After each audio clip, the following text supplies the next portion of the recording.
नवरात्र शुरू होते हैं, चैत्रीय नवरात्र जब शुरू होते हैं तब से हमारा नया साल शुरू होता है। अच्छा, 27 नक्षत्र के एक नक्षत्र का 4 चरण होते हैं, तो आप 27 इंटू 4 करिए 108। कोई भी मंत्र जाप या कई बार बहुत सी रेमेडी 108 के इर्द गिर्द क्यों घूमती हैं?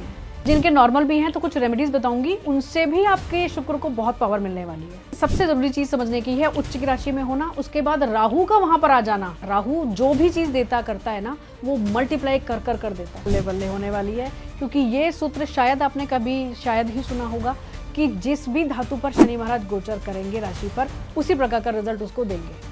किसी रेमेडी की तरह से मत लीजिए इस दिन को। ये दिन को समर्पण, अपने आप को पूरे कष्टों को समर्पण कर दीजिए कि भगवान शिव के चरणों में मेरा सब कुछ बस ये है। आपको कुछ करने की जरूरत ही नहीं पड़ेगी। इस बात को इस तरह से कर एक बार देखिए तो सही। शांति बनी रहे, सबसे बड़ी बात है शांति रहेगी। जैसे आपने बताया, बिल्कुल घर का माहौल बहुत खराब जल्दी से गर्म हो जाएगा। बिल्कुल, तो उसे शांत करने के लिए कोई ऐसा उपाय? देखिए जी, ये बात आपने बहुत बढ़िया क्वेश्चन, ये वाला बहुत अच्छा लगा मुझे कि जब हम न्यूमरोलॉजी की बात कर रहे हैं, मंगल की बात करे जा रहे हैं, तो राजा की भी तो बात करें, जो इस संवत्सर का राजा सूर्य है उसकी भी तो बात करें। नमस्कार दोस्तों, आपका स्वागत है एक और नए एपिसोड में। मैं हूं आपकी दोस्त, आपकी होस्ट भारती। तो आज का पॉडकास्ट बहुत मज़ेदार होने वाला है, क्योंकि आज मेरे साथ हैं एस्ट्रोलॉजर अपर्णा शर्मा मैम। अगर हम बात करेंगे कि आने वाला जो साल है, सबको पता है मंगल का साल है न्यूमरोलॉजी के अकॉर्डिंग, तो हम जानेंगे कि ये साल कैसा जाएगा। और देखिए, आने वाले महीनों में होली है, होली पे हम डिस्कस करेंगे कि होली पे हमें क्या करना चाहिए, किस तरीके की रेमेडीज़ करनी चाहिए जिससे हमारी लाइफ में चेंजेस आए। और बात करेंगे कि इस बार सुना है कि ग्रह बहुत चेंज हो रहे हैं, गोचर बहुत हो रहा है, तो आज हम बात करेंगे इन सारे टॉपिक्स पे। तो ये पॉडकास्ट आपके लिए बहुत इंपॉर्टेंट है, बहुत महत्वपूर्ण। अगर मैं कहती हूँ एक भी मिनट आपको ये मिस नहीं करना। हो सकता है कि आज आपकी लाइफ चेंज हो जाए, कि आज आपको वो चीज़ मिल जाए जो आप चाह रहे हैं। तो हम स्वागत करते हैं एस्ट्रोलॉजर अपर्णा मैम का। स्वागत है मैम आपका। Thank you so much Bharati ji, बहुत शुक्रिया। कैसे हैं आप? मैं एकदम ठीक हूँ, आप बताएं कैसे? मैं बहुत बढ़िया हूँ मैम। और मैम, सबसे पहले मैं पूछूंगी, ये मंगल का बहुत ज़्यादा जिक्र चल रहा है कि मंगल का साल है, मंगल का साल है न्यूमरोलॉजी के अकॉर्डिंग। जी, न्यूमरोलॉजी के हिसाब से। और अगर मैं बात करूं वैदिक के अकॉर्डिंग, तो मतलब ये क्या है दोनों का, थोड़ा सा हमारे व्यूअर्स को आप एक्सप्लेन कर दीजिए। बिल्कुल, बहुत अच्छा टॉपिक आपने शुरू किया है, क्योंकि हम लोग कई बार ना सिर्फ नंबर्स के हिसाब से चलते हैं, लेकिन हमारा जो एक्चुअल जो न्यू ईयर होता है वो संवत्सर कहलाता है। अच्छा। और वो शुरू होता है जब हमारे नवरात्र शुरू होते हैं, चैत्रीय नवरात्र जब शुरू होते हैं तब से हमारा नया साल शुरू होता है। अच्छा, तो ये है हिंदू यानी कि वैदिक पंचांग के हिसाब से। ठीक है। तो यहाँ हमें एक चीज़ समझनी है, सभी को ये समझना ज़रूरी है आज की डेट में, कि नंबर्स के हिसाब से जब हम काउंट करते हैं तो हमारा जनवरी से हमने जब काउंट किया तो 2025 यानी कि टोटल नंबर 9, जिसमें 2 की एनर्जी भी मिली, 5 की एनर्जी भी मिली और टोटल हमें 9 की एनर्जी मिली। तो ये तीनों ही नंबर्स काम करेंगे। लेकिन जब हम बात कर रहे हैं संवत्सर की, जो कि शुरू होगा 30 मार्च से, अच्छा, जब हमारा पहला चैत्रीय नवरात्र होता है उस दिन से हमारा संवत्सर शुरू हुआ। ठीक है। तो इस संवत्सर की अगर मैं बात करूं तो यहाँ के जो राजा हैं वो हैं सूर्यदेव। राजा ओके। और मंत्री वो भी हैं सूर्यदेव। अच्छा, मतलब एक बहुत इंटरेस्टिंग सी चीज आपको बताती हूँ भारती, शायद ही बहुत कम लोगों को ये बात पता होगी कि राजा और मंत्री को कैसे देखा जाता है। मैं वही पूछना चाहती थी कि राजा मंत्री है क्या, मतलब इस चीज में भी राजा मंत्री भी आ जाते हैं? क्योंकि ये हमारा आज का तो लेखा जोखा नहीं है, ये पद्धति, ये परंपराएं तो हमारी सदियों से, वैदिक काल से चलती आई हैं। जी। तो इवन जब राजा विक्रमादित्य के समय से ये चीज़ें शुरुआत हुई संवत्सर की, तो उस समय में भी हमने इस चीज़ों को देखा कि हमने सालों के भी, यानी कि जो संवत्सर एक तरह से माना जाए तो पूरा साल है, तो इसका एक राजा होना चाहिए कि कौन प्लैनेट इस साल में ज़्यादा अपना प्रभाव देगा। ठीक है। और उसी हिसाब से उसका एक मंत्री होता है, जैसे राजा का एक मंत्री होता है, वो राजा यानी कि जो भी ग्रह राजा बना वो अपने मंत्री से गणना कर यानी कि दोनों का सामंजस्य होकर दोनों के प्रभाव मिलते हैं। तो मंत्री को हम कैसे देखते हैं? बहुत से लोगों को, इवन कई सारे एस्ट्रोलॉजर्स भी केवल पंचांग पर देख लेते हैं कि ये राजा है और ये मंत्री है। अच्छा, देखा जाता है। तो मैं आप सभी को बताऊं कि मंत्री देखने का एक बहुत अच्छा, एक बहुत सूक्ष्म सा सूत्र है। जिस भी संवत्सर में, जब संवत्सर शुरू हुआ तो पहली सूर्य की संक्रांति जब होती है, तो जिस दिन पर हुई उस दिन का स्वामी जो भी होता है, फॉर एग्जाम्पल अगर सूर्य ने संक्रांति की बुधवार के दिन या गुरुवार के दिन, तो जो गुरुवार के दिन संक्रांति हुई है तो गुरु मंत्री बनेंगे। ओके, मतलब डे वाइज, अगर Day जिस दिन wise। डे जो होगा जी। उसके अकॉर्डिंग। तो जिस दिन पर संक्रांति हुई उस दिन के लॉर्ड को, यानी कि उसको हम मंत्री बनाते हैं। मतलब तो इस साल जो संक्रांति हुई थी वो संडे को हुई थी। हमारा संवत्सर जब शुरू होगा तब। अच्छा, जी। ओके, मतलब संक्रांति जिस दिन शुरू होती है, मतलब सूर्य जिस दिन अपनी राशि में परिवर्तन, जी, जब परिवर्तन करते हैं एक राशि से निकलकर दूसरी दूसरी राशि में राशि जब में। जाते हैं उसको संक्रांति कहते हैं। ठीक। तो ये तो हर महीने होती है। ओके। तो जब पहली संक्रांति होती है उस दिन को लिया जाता है, उस ग्रह को मंत्री बनाया जाता है। तो ये बहुत अच्छा सा एक नया सा टॉपिक, आई सपोज बहुत से लोगों को जानकारी मिलेगी। और इन दोनों ही ग्रहों को मिला जुला कर प्रेडिक्शंस निकाले जाते हैं कि ये पूरा साल कैसा हो सकता है। बिल्कुल। तो अब मैं यहाँ पे, मैं अगर सब जो अभी तक समझ पाई हूँ, जी। तो यहाँ पे मैं सूर्य और मंगल का एक कॉम्बिनेशन समझ पाई हूँ। नहीं, मंगल नहीं, का नहीं। साल हो गया, फिर सूर्य एक देखिए, मैं राजा। एक ब्रीफ में फिर से हम्म। एक थोड़ा सा आपको बताती हूँ जितना मुझे ज्ञान है। नंबर्स के हिसाब से ये साल मंगल का है। ठीक है। ठीक है जी। जब हम वैदिक पंचांग की बात करते हैं, वैदिक संवत्सर की बात करते हैं, तो वो है राजा सूर्य और मंत्री भी हैं सूर्य। अच्छा। तो ये एक तरह से देखा जाए तो हिंदू पंचांग के हिसाब से सूर्य का साल है। अच्छा, मतलब ये पूरा वो हो गया कि मंगल का साल नहीं, सूर्य का साल है। जी। ओके, तो मतलब फिर ये 2025 सूर्य के साल होने की वजह से कैसे जाने वाला है? देखिए, जैसे तो राजा सूर्य है ही, ग्रहों के राजा हैं सूर्य। अगर तत्व की बात करें तो अग्नि तत्व हैं। सूर्य के अंदर वो सभी चीज़ें विद्यमान हैं जो कि इस पूरी धरती के लिए ज़रूरी हैं। बहुत जरूरी। आत्मा के कारक हैं, कॉन्फिडेंस के कारक हैं। अगर मैं आपको ब्रीफ में ये बताना चाहूँ कि ये संवत्सर पूरा कैसे जा सकता है हमारे भारतवर्ष के लिए जी। स्पेशली, वैसे तो पूरे वर्ल्ड की मैं बात करूंगी ही, लेकिन सबसे पहले हमारे भारत की बात करते ठीक है हैं। लीडिंग हमारे भारत को ये सूर्य बनाने वाले हैं। जो हमारे इंडिया की जो गवर्नमेंट है ये आगे लीड करने वाली है पूरे वर्ल्ड में। यहाँ नए नए कानून का बनना, नई नई चीज़ों का लेकर आना, खेती की बात करें या टेक्नोलॉजी की बात करें, इन सब में नई नई चीज़ों का आना, नई नई आविष्कारों का होना, कानून का सख्त होना, अपने हिसाब से चीज़ों को जो भारतवर्ष के लिए सही है उन चीज़ों को सामने लाना, विरोध भी उतना ही होगा। ओके। कुछ नए कानून लाए जाएंगे और उनका विरोध भी प्रजा में होगा। ऐसा नहीं है कि चुपचाप सब चीज़ें हो जाएंगी और बड़ी आसानी से हो जाएंगी, नहीं। राजा भी मंत्री और सूर्य, राजा भी खुद हैं और मंत्री भी खुद हैं। तो यहाँ पर गवर्नमेंट का पूरा अपना बोलबाला रहेगा। यहाँ पर मैं तानाशाही की बात नहीं करूँगी, लेकिन गवर्नमेंट को जो एक सर्वे सर्वा होकर जो एक निर्णय लेने चाहिए, जो कानून बनाने चाहिए, उसका ये साल रहेगा। ओके। सख्त कानून आएंगे, कहीं ना कहीं डिफेंस की तरफ भी हम देखेंगे ना तो बहुत नई चीज़ें लागू होंगी। इसके साथ में एक और इम्पॉर्टेंट चीज़ आपको मैं बताती हूँ, उपद्रव भी होंगे, सांप्रदायिक चीज़ों को लेकर मतभेद भी बढ़ेंगे। लेकिन एक अच्छी चीज़ ये है, अब मंगल का जो हमने शुरुआत में बात की कि न्यूमरोलॉजी के हिसाब से मंगल देव रूल कर रहे हैं नंबर्स में, जी जी। लेकिन मंगल का रोल यहाँ बहुत बड़ा है। कैसे? कैसे है? भारतवर्ष की कुंडली की जब हम बात करते हैं तो यहाँ पर सितंबर के महीने में मंगल की महादशा शुरू हो रही है भारतवर्ष की कुंडली में। ठीक है। और मंगल भारतवर्ष की कुंडली में कहाँ पर है? सेकंड हाउस में।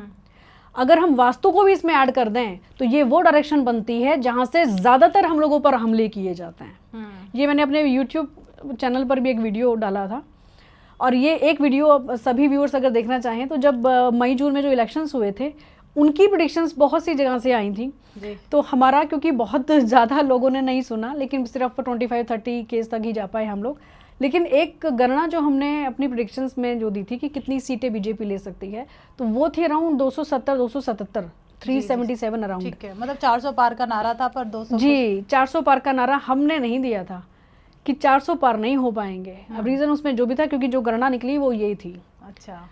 377-380 मैक्सिमम रही, उससे भी कम। लेकिन 400 पार वाली बात हमने एग्री नहीं की थी कि नहीं, इतना नहीं पहुंचेगा, 70-77 पर सिमट जाएंगे। तो सिमट तो उससे कम पे ही गई। तो खैर, लेकिन अब कहने की बात यह है कि मंगल जब अपना रोल प्ले करेंगे, क्योंकि जहाँ से ज़्यादातर हमले हम पर बार बार होते हैं, तो उन जगहों के लिए, उन सीमाओं के लिए बहुत सख्त कानून बनने वाले हैं। मंगल सेनापति है। ठीक है। अगर हम अपने डिफेंस सेक्टर की बात करते हैं तो यहाँ पर अब नई नई चीज़ों को होते हुए देखेंगे इस पूरे साल भर में, इवन पूरे संवत्सर में, यानी कि अगले 2026 के मार्च तक ऐसा नहीं कि सिर्फ हम दिसंबर तक की बात कर रहे हैं, हम अगले साल 2026 के मार्च तक की बात कर रहे हैं। मतलब हिंदी के नववर्ष के अकॉर्डिंग। जी ठीक है।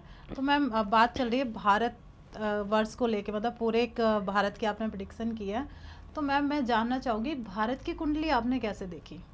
देखिए, ये ना कई बार क्वेश्चंस आते हैं और ये बहुत बड़ा टॉपिक आपने क्वेश्चन पूछा कि भारतवर्ष की कुंडली को हम कैसे देख रहे हैं, कैसे उसको हम लोग गणना कर रहे हैं। बिल्कुल, क्योंकि एक बच्चे की हम डेट ऑफ बर्थ लेते हैं, टाइम लेते हैं, जी। तब जाके एक हम कुंडली देखना शुरू करते हैं। जी बिल्कुल। अब यहाँ तो आप पूरे भारतवर्ष की कर रहे हो, तो इसकी देखिए, कैसे ये prediction कई देना? बार क्वेश्चंस उन वीडियोस पर भी आते हैं कि जी भारतवर्ष की कुंडली को कैसे लिया गया, ये तो गलत होगा, ये होगा।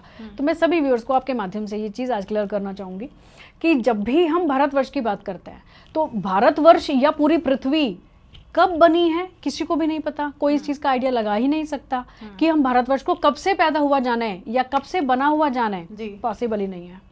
लेकिन काल परिस्थितियां सभी चीज़ों को गणना कर कर ही प्रेडिक्शंस होती हैं। अब जब ऐसे तो हम आत्मा की जब बात करते हैं तो किसी भी मनुष्य की, इंसान की हम बात करें, किसी बच्चे की बात करते हैं तो बहुत सारे जन्म लेता है वो। जी। कोई भी आत्मा एक जन्म थोड़ी लेती है, वो तो अपने बहुत से जन्म लेती है और अपने एक बार हम उसकी प्रेडिक्शन करते हैं। इस जन्म में जो भी हमारे पास आया हमने उसकी प्रेडिक्शन उस हिसाब से की। ठीक है जी। अब हम बात करेंगे क्योंकि इस जन्म में उस आत्मा ने किस रूप में जन्म लिया हुआ है और उसका जन्म कब हुआ, वो डेट और टाइम लेकर हमने कुंडली बनाई। ठीक है। अब जब 47 से पहले पाकिस्तान भी, भारत भी, इवन बांग्लादेश भी, ये सब चीज़ें एक ही भूखंड था, है ना। बिल्कुल। अब जब किसी भी परिस्थितियों की वजह से, किसी कानून की वजह से, जो भी उस समय में रहा, उस वजह से पाकिस्तान अलग हो गया। उसके कुछ टाइम के बाद से कुछ और चीजें अलग हो रही हैं। तो जिस समय में भारत उभरा मानचित्र पर, हमारे मैप पर, कि ये पर्टिकुलर भूखंड, ये पर्टिकुलर लैंड, ये भारत है, तो उस समय की कुंडली को लेकर गणना की जाती है। अब ओके, मतलब हम कह सकते हैं 15 अगस्त को लेकर। जी, 15 अगस्त की भी बात समझिए। पाकिस्तान ने एग्री कर लिया था 14 तारीख को ही कि जी हम तो 14 को ही अपने आप को डिक्लेयर कर रहे हैं। हमारे यहाँ पर उज्जैन में जो बनारस के जो हमारे प्रसिद्ध पंडित लोग रहे, आचार्य लोग रहे, उन्होंने गणना की कि हमें 14 नहीं, हमें 15 को डिक्लेयर करना है। ओके। रात के 12 बजे। वो भी बहुत अच्छा समय तो नहीं था, लेकिन कोई और ऑप्शन नहीं होने की वजह से 15 अगस्त की रात 12 बजे डिक्लेयर किया गया अपने आप को स्वतंत्र। क्या बात है। तो मतलब कह सकते हैं कि एस्ट्रोलॉजी इस हद तक मतलब काम करती है। जी। अब उसका रिजल्ट हम सब देख सकते हैं। पाकिस्तान ने एक दिन पहले किया, अपने आप को फ्रीडम अपनी डिक्लेयर की, और हिंदुस्तान ने की एक दिन बाद में। तो डिफरेंस तो शायद पूरी दुनिया देख रही है। तो एस्ट्रोलॉजी और प्लैनेट्स का ये रोल है। हमें कोई भी शुभ मुहूर्त हम क्यों देखते हैं, कैसे देखते हैं, उसमें वार, नक्षत्र, हर एक चीज़, माइनर से माइनर चीज़ मैटर करती है। बिल्कुल। और उसका रिजल्ट मुझे कुछ और कहने की ज़रूरत नहीं है, पूरी दुनिया देख रही है। बिल्कुल। तो मैम अभी हम जब बात कर रहे थे तो बीच में आया था कि इलेक्शंस को लेके कुछ आपने गणना की थी। जी। तो अभी दिल्ली में इलेक्शन चल रहे जी, हैं, आने जी, वाले हैं जी। शायद फरवरी में। जी। तो उनमें आपके क्या विचार है? विचार इन सेंस कि आप पार्टी वाइज, मतलब हाँ, मतलब आप किसको देखना चाहते हैं वहाँ? आप मतलब देखिए मेरे भारती जी, मेरे चाहने से मतलब तो मैं एस्ट्रोलॉजिकल के जी, अगर हम पढ़ना भारी रहेगा। एस्ट्रोलॉजिकली प्रेडिक्शंस को देखें हाँ। तो यहाँ पर मुझे निसंकोच इस चीज़ को मैं कह सकती हूँ कि यहाँ पर बीजेपी का बोलबाला ज़्यादा है, प्रबल है। और अगर दूसरी आप पार्टी की अगर मैं बात करूँ तो बहुत साफ शब्दों में बात कर रही हूँ कि जो मेरी गणना है उसमें उसका पलड़ा काफ़ी नीचे रहने वाला है। ओके। बहुत से लोगों में खुशफुसाहट है इस चीज़ की कि शायद आप अपनी वापस सरकार बनाएगी, बट मेरी गणना जो है वो बीजेपी की तरफ, और ये मेरा पर्सनल मत नहीं है, ये मेरा पर्सनल व्यू नहीं है। आप जो पर्सनल नहीं है तो आप एक गणना प्रेडिक्शन जी, ये कैलकुलेशंस हैं। बिल्कुल। क्योंकि बीजेपी पार्टी की अपनी एक कुंडली है, बीजेपी के नेताओं की अपनी कुंडली है, और हमारे भारतवर्ष की तो कुंडली है ही, जो इस बारे में हमने ब्रीफ में अभी डिस्कशन कर भी लिया। बिल्कुल बिल्कुल। तो उस हिसाब से जिन जिन कुंडलियों को डिस्कस किया गया या जो नेता इस इलेक्शंस में अहम भूमिका निभाने वाले हैं उनकी कुंडलियों को अगर देखा जाए तो उस हिसाब से भी बीजेपी का पलड़ा भारी है। बिल्कुल। तो ये वाला तो आप लोग समझ ही चुके होंगे, तो इस बार दिल्ली में बीजेपी का चांस ज़्यादा है। जी। एस्ट्रोलॉजिकल। तो मैम अभी जैसे बात चल रही थी कि मैंने कई सब वीडियोस देखे हैं या मैंने भी पढ़ा है कि इस बार जो है ग्रह बहुत ज़्यादा जी चेंज हो रहा है। बिल्कुल। और गोचर में एक साथ भी आ रहे हैं, तो क्या ये सही है या फिर कहते हैं उथल पुथल बहुत होने वाली है बहुत इस साल? ज्यादा ये साल उथल पुथल का बिल्कुल रहेगा, क्योंकि जैसे आपको मैंने पहले कहा, क्योंकि राजा मंत्री दोनों सूर्य हैं, ये अपने पास पावर रखते हैं। राजा को जब कह दिया जाए कि कोई इंटरफेरेंस नहीं है किसी का भी, आप फ्री हो, तो वो अपने हिसाब से कानून बनाते हैं, अपने हिसाब से वो राज करते हैं। जी जी ठीक है, अपने हिसाब से वो सजा भी देते हैं। हम्म। दूसरी साथ में एक बात समझिए, जब भी वैसे तो हर साल हर 12 महीने पर 13 महीने पर गुरु का, राहु और केतु का गोचर होता है, जी जी जी लेकिन शनि का गोचर हर 2.5 साल पर होता है। जी जी जी बहुत से लोग जानते हैं इस बात को कि सबसे धीरे चलने वाले शनिदेव हैं। जी 2.5 साल में केवल एक बार अपनी राशि बदलते हैं, लेकिन इस साल में शनि महाराज भी गोचर करेंगे, अपनी राशि बदलेंगे। अच्छा, इस साल मतलब 2.5 साल हो चुके हैं, मतलब चेंज करेंगे। जी, अब वो कुंभ से निकलकर मीन राशि में जाएंगे। अच्छा, कब जाएंगे? 29 मार्च को, 29 मार्च 2025 रात 10:07 पर मतलब वो अपना गोचर मीन राशि में मीन राशि में करेंगे। तो मैम इसके साथ साथ गुरुदेव बृहस्पति, इनकी सबसे अहम भूमिका है इस बार। क्यों है? ये हो रहे हैं अतिचारी, मींस स्पीडली मूव करेंगे, अच्छा मतलब तेज चलेंगे तेज चलेंगे, जो कि 12 या 13 महीने में कई बार अपना एक राशि परिवर्तन करते थे। इस बार ये 3 राशियों को छुएंगे। इस प्रेजेंट टाइम में जब हम बात कर रहे हैं तो वृषभ राशि में है गुरुदेव बृहस्पति, चाहे वक्री हैं, लेकिन अगले ही महीने में वो मार्गी हो जाएंगे। इसके बाद वो गोचर करेंगे मई में, 14 मई को मिथुन राशि में। अच्छा, और मानिए कि इसी साल के एंड में, यानी कि अक्टूबर 18 को ये कर्क राशि में आ जाएंगे। बहुत फास्ट चल रहा है इस बार। इस बार बहुत फास्ट, इस बार नहीं, आगे अगले कई सालों में ये अपनी स्पीड ज़्यादा रखेंगे।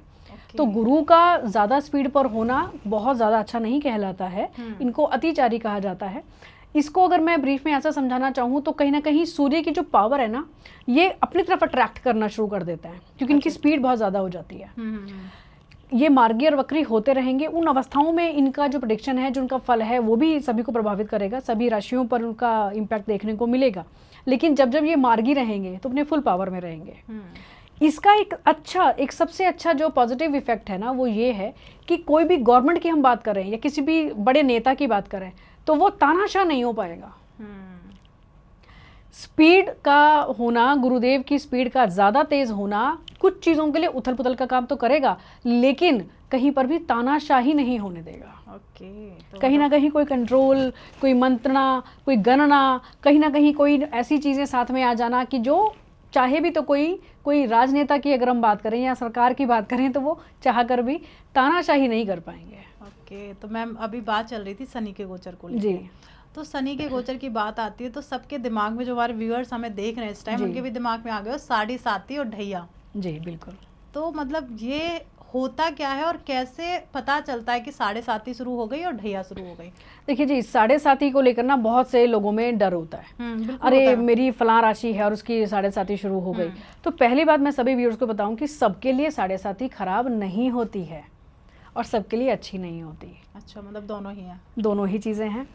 कई लोग इवन ये भी मैंने कहते सुने हैं कि 7.5 कुछ होती ही नहीं है, हाँ, ये भी राहु मैंने- केतु नहीं होते हैं, काल सर्प दोष कुछ नहीं होता है। लेकिन मैं आपको ऐसे 50 एग्जाम्पल दे सकती हूँ कुंडलियों के, जहाँ पर ये सारी चीज़ें घटती हुई दिखती हैं। अगर काल सर्प दोष होता ही नहीं है तो राहु और केतु की गणना होनी ही नहीं चाहिए बिल्कुल। ग्रहों में। तो 9 ग्रह नहीं होने चाहिए, 7 ही ग्रह होने चाहिए। मैं ये बिल्कुल नहीं कह रही हूँ कि अगर काल सर्प दोष बन गया किसी की कुंडली में तो वो कुंडली खराब हो गई, नहीं। आपको ये पूरी चीज़ें कैलकुलेट करनी पड़ेंगी, क्योंकि हमारे बहुत सिद्ध ऐसे प्रसिद्ध राजनेता भी हुए हैं, अभिनेता भी हुए हैं, एक्टर्स, पॉलिटिशियंस सब हैं जिनकी कुंडलियों में काल सर्प दोष है। जी। लेकिन यही बात है ना कि हर एक चीज़ अगर कोई गलत की कैटेगरी में, नेगेटिव कैटेगरी में डाल दी गई है तो उसका इफेक्ट सबके साथ बुरा नहीं है। जी। ऐसे ही 7.5 है। काल सर्प दोष जो लोग कहते हैं नहीं होता, 12 प्रकार का होता है। काल सर्प दोष? जी, वासुकी नाग को हम सभी मानते हैं। हम सब जानते हैं कि राहु केतु कैसे बने। जी। जब समुद्र मंथन किया गया था तो नाग वासुकी का यूज किया गया था रस्सी की तरह से। ठीक है जी, बहुत से लोग इस माइथोलॉजिकल स्टोरी को जानते हैं। जी जी। तो वासुकी नाग अगर है तो काल सर्प क्यों नहीं है? बिल्कुल है। उसी से तो बनता है। काल सर्प दोष कैसे बनता है? जब राहु एक तरफ और केतु एक तरफ और उनके बीच में सारे जब ग्रह आ जाते हैं वो कालसर्प दोष बन गया। जी। लेकिन आपको मैं एक बहुत अंदर की बात बताती हूँ, जो कि बहुत सीक्रेट चीजें होती हैं एस्ट्रोलॉजी में, जो लोग जानते हैं केवल वही समझते हैं इस चीज को। इनकी स्पीड को देखना हमेशा जरूरी होता है। राहु केतु हमेशा वक्री होते हैं जी। ये कभी मार्गी नहीं होते। हाँ, वक्री होता हमेशा वक्री होंगे।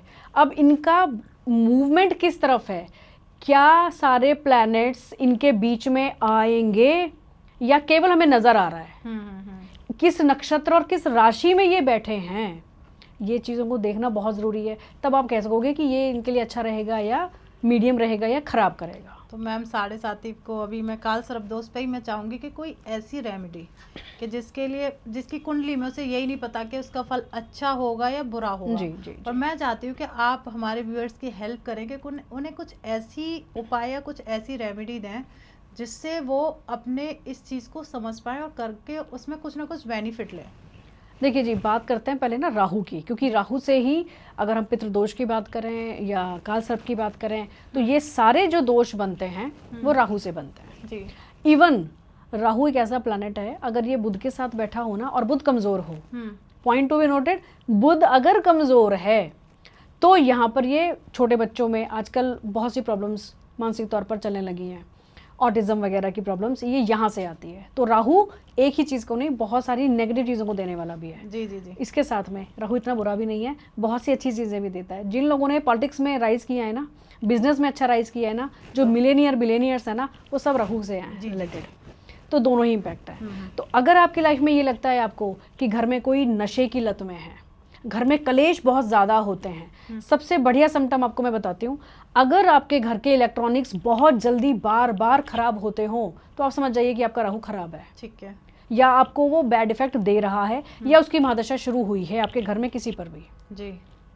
आपके घर की दीवारों को देखिए, उसमें अगर दरार ज़्यादा है, थोड़ी बहुत का होना मामूली बात हो सकती है, उसको इग्नोर किया जा सकता है, लेकिन कई जगह पर आप दरार देखते हैं या आपकी घर की छत टपकती ज़्यादा है, आपके घर के चाहे सिंक की बात करें, वॉश बेसिन की बात करें, टैप की बात करें, पानी वहाँ लीकेज होती ही है परमानेंट। आप ठीक कराते हैं, कुछ टाइम के बाद फिर कुछ ना कुछ जाती है। फिर ठीक करा रहे हैं, फिर कुछ ना कुछ दिक्कत आ रही है, तो ये राहु की निशानियां हैं, बैड राहु की। अच्छा। आपका ड्रेनेज सिस्टम अगर प्रॉपर नहीं हो पाता, कुछ ना कुछ अटकन उसमें रहती ही है, आपके घर में कोई ना कोई स्मेल कई बार आप फील करते ही हो, या जो बाहर से आने वाले लोग हैं कई बार आपको ये बात कंप्लेंट के रूप में कभी थोड़ा बहुत कह भी दें कि जी थोड़ी सी स्मेल सी फील होती है जी आपके घर, तो ये राहु के बैड होने के इंडिकेशंस हैं। ठीक है। ऐसे में पहला सबसे अच्छा उपाय कि घर के अंदर शाम के समय में ना घर में धुनी का होना बहुत ज़रूरी है। ठीक है। आपको मैं ये बताऊं कि एक प्रॉपर धुनी कैसे होनी चाहिए, जो कि आज के टाइम में बहुत कम लोग कर पाते हैं, उसका भी एक ऑल्टरनेट है। लेकिन हमारे पुराने समय से जो वैदिक काल से जो चलती आई हैं चीज़ें, गाय माता को बड़ा शुद्ध पवित्र माना गया है। पहली रोटी इसलिए गाय को दी जाती है क्योंकि वो हमारे पितरों को भी प्रतीक मानी गई। जी।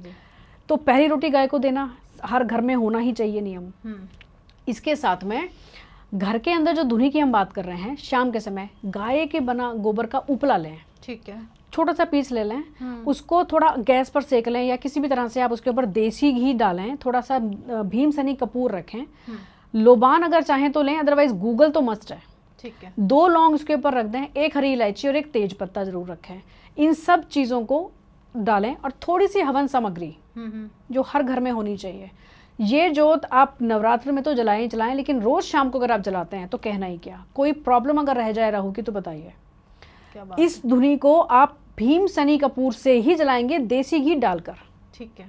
अब लगातार कुछ दिन कर देखें और कमेंट में आप लोग सभी व्यूअर्स जो करेंगे ना इस चीज़ को, वो खुद बताएंगे कि क्या इफेक्ट हुआ। बिल्कुल, बहुत आसान है और बहुत अच्छा उपाय है। तो जो भी व्यूअर्स इस वीडियो को देख रहा है तो उपाय कर ले। तो मैम इसी पे मैं चाहूँगी कि आप हमें 7.5 को लेके थोड़ा सा ब्रीफ कर दें हमारे। जी बिल्कुल।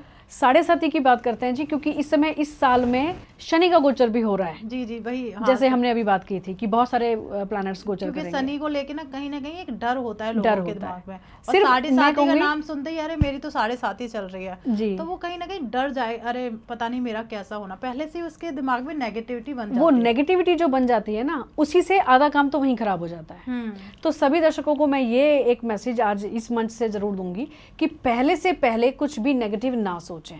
पहला पॉइंट, हमारा सबकॉन्शियस माइंड बहुत काम करता है।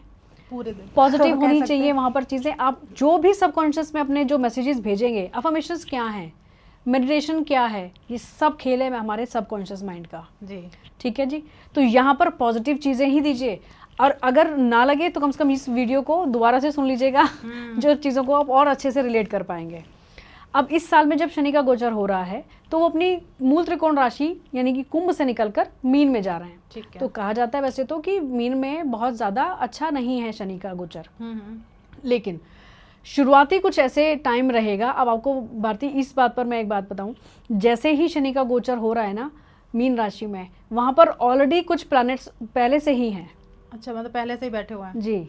और जब शनि आ जाएंगे तो 6 ग्रह एक ही घर के अंदर यानी कि मीन राशि के अंदर, मतलब 6 एक साथ एक ही राशि में बैठ गए आके, जी। मतलब एक घर में आके 6 मेहमान बैठे हुए हैं। जी, एक ही घर में 6 मेहमान बैठे हैं और सब अलग अलग माइंडसेट के हैं, सबकी थिंकिंग अलग अलग है।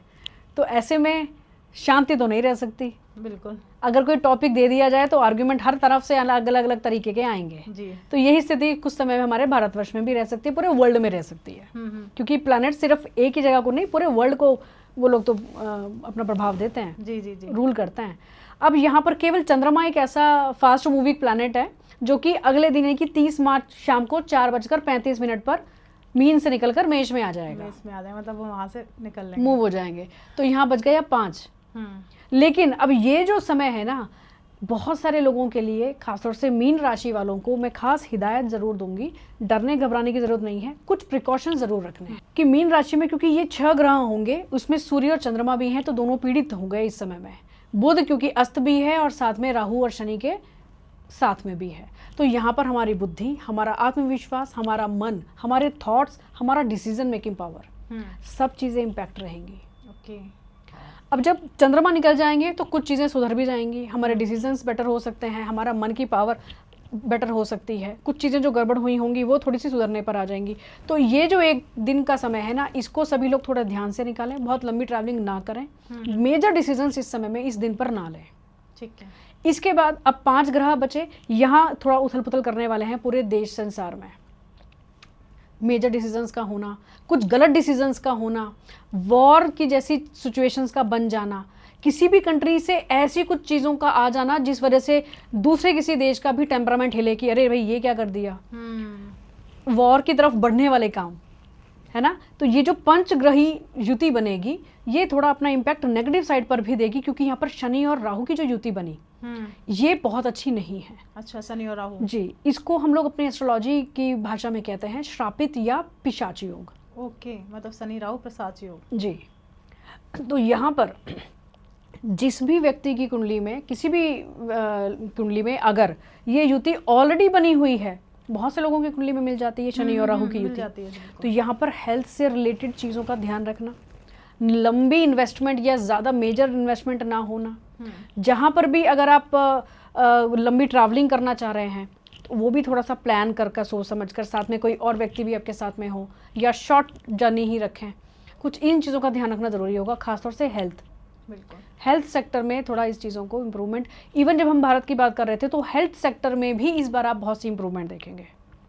AI का आ जाना, AI की वजह से बहुत सी नई टेक्नोलॉजीज़ का आ जाना, लेकिन प्लैनेट्स अपना काम करेंगे तो लोगों को भी अपनी हेल्थ का ध्यान ज़्यादा रखना पड़ेगा। तो मतलब कुछ ऐसा उपाय वगैरह आप हमारे व्यूअर्स के साथ शेयर करना चाहें जिससे अपनी हेल्थ का भी ध्यान रखें और अपने, कह सकते हैं जैसे आप बता रहे हैं कि अग्रेशन भी बढ़ेगा, सारी चीज़ें, तो उस पर भी अपना कंट्रोल करना। देखिए, जहाँ हम बात एग्रेशन की करते हैं ना, क्योंकि साल नंबर के हिसाब से मंगल का है, और अगर राजा और मंत्री की बात करें तो सूर्य का है, और मंगल की महादशा भारत की कुंडली में आने ही वाली है जी। तो एग्रेशन तो सब तरफ है। इस बार परिवारों के अंदर लड़ाई झगड़े ज़्यादा बढ़ सकते हैं। इस बार हस्बैंड वाइफ में या लव अफेयर जिनका है, कपल्स में आपस में लड़ाई झगड़े ज़्यादा बढ़ सकते हैं। तो इन चीज़ों को हमें पहले से समझना चाहिए। जब ऐसे ग्रह बन रहे हैं, कुछ ऐसे सिचुएशंस बन रहे हैं, तो हमें अपने आप को कैसे शांत रखने की कोशिश रखनी है। ये सबसे पहला उपाय कि अपने एग्रेशन को, अपने ईगो को थोड़ा सा कंट्रोल में रखना बहुत ज़रूरी है। यहीं पर आपके ज्ञान की परीक्षा भी है। ठीक है। क्योंकि हालात ऐसे बनेंगे, आप कैसे उसको कंट्रोल कर सकते हैं, कैसे सही रख सकते हैं, ये आपको देखना है। बिल्कुल। इसके साथ में एक बहुत मज़ेदार बात भारती आपको मैं बताऊं, क्योंकि जब पंच ग्रहों की हम बात कर रहे हैं ना, तो यहाँ पर शुक्र ऑलरेडी इन सब गोचर से पहले वो एक राशि में बैठे हुए हैं, वो है मीन राशि। अच्छा, पहले से बैठे हुए हैं जी, वहाँ सबसे पहले शुक्र आए मीन राशि में, पे। जो कि 28 जनवरी से लेकर 31 मई तक, इतना लंबा टाइम सोचिए। इस बार सारे ही ग्रहों ने अपनी चाल बदली हुई है।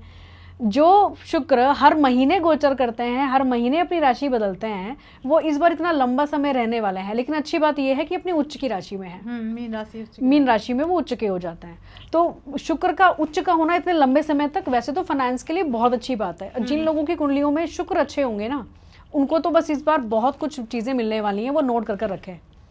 और जिनके नॉर्मल भी हैं तो कुछ रेमेडीज बताऊंगी, उनसे भी आपके शुक्र को बहुत पावर मिलने वाली है। तो आप पहले रेमेडी शेयर कर दीजिए। शुक्र की रेमेडी पहले शेयर करते हैं, क्योंकि सबसे जरूरी चीज समझने की है उच्च की राशि में होना, उसके बाद राहु का वहां पर आ जाना।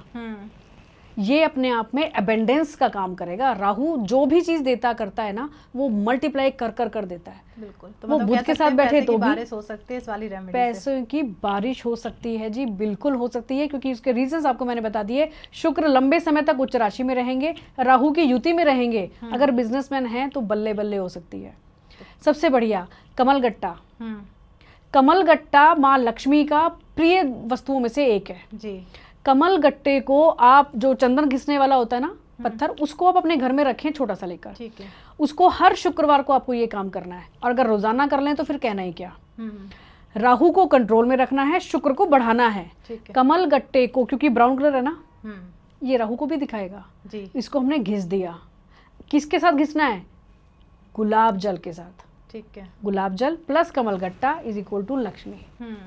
इन दोनों को मिलाकर घिसें, और जो लिक्विड बनेगा उससे तिलक करना है। ओके। कहाँ? माथे पर, कंठ पर, नाभि पर। माथे पर, कंठ पर, नाभि पर, 3 जगह पर 3 तिलक। अच्छा, 3 बार करना, 1 2 3। हाँ, इस तरीके। 3 3 3 is equal to 9। 9 represent to Mangal. Mangal. इसके साथ में जब भी कोई मंत्र उच्चारण किया जाता है, कोई भी मंत्र का जब हम उच्चारण करेंगे तो 108 बार किया जाता है। उसका रीज़न क्या है? आपके 9 ग्रह हैं, आपके 12 भाव हैं कुंडली में, और 12 ही राशियां हैं। 9 × 12 108। हम नक्षत्रों पर आ जाते हैं। नक्षत्र 27 हैं। 27 नक्षत्र के एक नक्षत्र का 4 चरण होते हैं। तो आप 27 × 4 करिए, 108। 108। कोई भी मंत्र जाप या कई बार बहुत सी रेमेडी 108 के इर्द गिर्द क्यों घूमती हैं? एक रीज़न, इसके बहुत सारे रीजंस हैं। 2 रीज़न आपको मैंने बता दिए जी। बहुत सारे रीज़न हैं इसके। तो मतलब उस टाइम जब हम ये कर रहे हैं तो मंत्र जाप कौन सा करना? मंत्र जाप आप करिए महालक्ष्मी का। ओम श्री महालक्ष्मी नमः, ओम श्री महालक्ष्मी नमः। अगर ये मंत्र बड़ा लगता है तो आप केवल श्रीम श्रीम श्रीम श्रीम, ओके, मतलब तिलक करते हुए श्रीम श्रीम श्रीम श्रीम श्रीम श्रीम, ये केवल 9 बार आपको रोजाना करना है। अपने लिए केवल 2 या 5 मिनट का टाइम निकालिए और फिर अपने काम पर लग जाइए। क्या बात है। तो मतलब अपने पास आप लक्ष्मी को आकर्षित कर लेंगे। देखिए, कर्म तो करना पड़ेगा। ऐसा नहीं है कि बस ये रेमेडी कर रहे हैं और बल्ले बल्ले हो गई और पैसों की बारिश हो गई। नहीं, जो भी काम करते हैं, जॉब करते हैं, बिजनेस करते हैं, जो भी है, मन से, पूरे तन मन से लग जाइए कि मुझे डिवोशन देना है पूरा। लेकिन साथ में ये रेमेडी को जरूर कर लीजिए। तो राहु प्लस शुक्र, अबेंडेंस। क्या बात है। तो मैम ऐसे ही फिर बात करेंगे हम सभी राशियों के लिए। जी। तो इस साल सबका कैसे जाने वाला है? अगर मैं राशि के अकॉर्डिंग बात करती हूँ तो सबके लिए कैसा रहेगा मैम? देखिए जी, मेष की बात करते हैं सबसे पहले ना। मेष से मीन तक थोड़ा सा ब्रीफ में करते हैं। मेष राशि के लिए, क्योंकि 7.5 शुरू होने वाली है। बहुत सारे और वीडियोस में सभी व्यूअर्स ने भी देखा होगा कि मेष राशि की 7.5 शुरू हो रही है। कुछ लोग घबराए हुए हैं। मैं कहती हूँ जी, आपको बिल्कुल घबराने की ज़रूरत नहीं है। एटलीस्ट इस 2025 में तो बिल्कुल भी नहीं। आपको एक एस्ट्रोलॉजी का एक बढ़िया सा सूत्र बताती हूँ 7.5 का। हमने बहुत बार शुरुआत की 7.5 की। तो जब भी हम 7.5 को देखते हैं ना कि शनि महाराज कैसा रिजल्ट दे सकते हैं, आपकी कुंडली में उनकी पोजीशन क्या है, आपके चंद्रमा की पोजीशन क्या है, ये तो देखना बहुत ज़रूरी होगा। इसके साथ साथ में जो बहुत कम लोग गणना करते हैं, शनि महाराज किस धातु पर आएंगे आपकी राशि पर, बहुत मैटर करता है। अब जैसे नक्षत्रों के पद हैं, अलग अलग चरण हैं, उसी तरह से ना ये चरण भी 7.5 के किस चरण पर शनि महाराज का गोचर होगा जी। अब फॉर एग्जाम्पल मेष की बात हम कर रहे हैं, तो मेष राशि पर लोहपाद पर, यानी कि लोह धातु पर शनि महाराज आ रहे हैं। लोह उनकी खुद की अपनी धातु है जी। मेष की बात करें, धनु की बात करें, इवन साथ साथ में अगर मैं बात करूं मीन राशि की भी, तो इस तीनों पर लोह धातु पर आ रहे हैं। ठीक है, तो इन तीनों के लिए ही शुभ है। ठीक ठीक, कोई बहुत ऐसा बुरा इफेक्ट नहीं है, क्योंकि धातु भी मैटर करेगी। अब हम बात करते हैं एक ऐसी बढ़िया सी राशि की, अभी हम पूरे सीक्वेंस में बात करेंगे ही, लेकिन कुछ व्यूअर्स को मैं पहले ही खुशखबरी दे दूं, कुंभ राशि को। उनकी भी 7.5 चल रही है, लेकिन उतरती 7.5 शुरू हो जाएगी अब उनकी। लेकिन यहाँ सबसे इंपॉर्टेंट चीज़ ये है कि एक तो मूल त्रिकोण राशि खुद की है शनि की ये, इसके साथ में पहले कई सालों के बाद कुंभ राशि पर रजत धातु पर, रजत पाद पर, रजत चरण पर आ रहे हैं शनिदेव। एस्ट्रोलॉजी में कहा जाता है कि अगर शनि का गोचर अगर स्वर्ण पर हो जाए तो वो खराब करते हैं, बहुत परेशानी स्ट्रगल देते हैं, बहुत सारी चीज़ों में रुकावट देंगे। अगर उनका चांदी पर गोचर हो जाए, चांदी के पाए पर वो आ जाएं, तो इससे शुभ कुछ नहीं है। तो मतलब चांदी के पाए पर आने पर, चांदी के पाए पर। और अगर लोह पर आ रहे हैं तो वो अपनी ही धातु है, तो वो ठीक है, ना बहुत ख़राब है ना ही बहुत अच्छा है। लेकिन ताम्र पर अगर आते हैं तो भी ये ओके, ठीक ठीक रिजल्ट देंगे। तो यहाँ पर कुंभ राशि के लिए सबसे बड़ी खुशखबरी है कि बहुत अच्छी चीज़ें शनि महाराज दे सकते हैं। कुंभ वालों के लिए बल्ले बल्ले होने वाली है। बल्ले बल्ले होने वाली है, क्योंकि ये सूत्र शायद आपने कभी शायद ही सुना होगा कि जिस भी धातु पर शनि महाराज गोचर करेंगे राशि पर, उसी प्रकार का रिजल्ट उसको देंगे। बाकी इंडिविजुअल कुंडलियों में ज़रूर डिपेंड करता है कि शनि की पोजीशन कैसी है, नीच के तो नहीं है, या किसी ऐसी राहु की युति में तो नहीं है, जैसा अभी हमने पिशाच योग की बात की जी। और मून की पोजीशन क्या है, क्योंकि 7.5 हमेशा चंद्रमा को लगती है।